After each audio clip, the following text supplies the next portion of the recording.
Hello everyone, good evening. I am Bipasha Sarkar. So আমরা যখন English গ্রামারে comparative degree solve করতে যাই, তো তখন আমরা দেখতে পাই যে কোনো জায়গায় আমরা দ্যান ইউজ করছি এবং কোনো জায়গায় আমরা টু ইউজ করছি।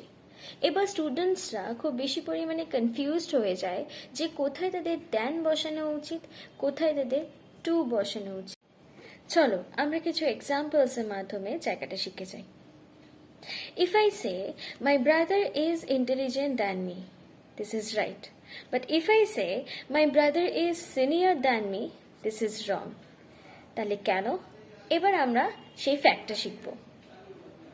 Well, so there are such words that we use in English language like senior, junior, superior, prior, elder, prefer. So these all words actually have borrowed from the Latin language.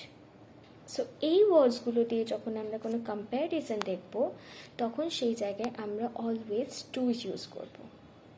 Like he is senior to me, she is junior to me, not he is senior than me, she is junior than me. একটা ছোট্ট tricks দিয়ে রাখি।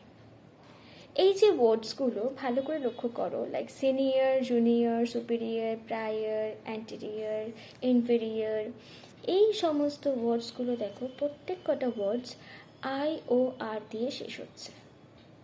লাস্টের তিনটে letter যদি আমরা দেখি, like I O আর দিয়ে শেষ হচ্ছে।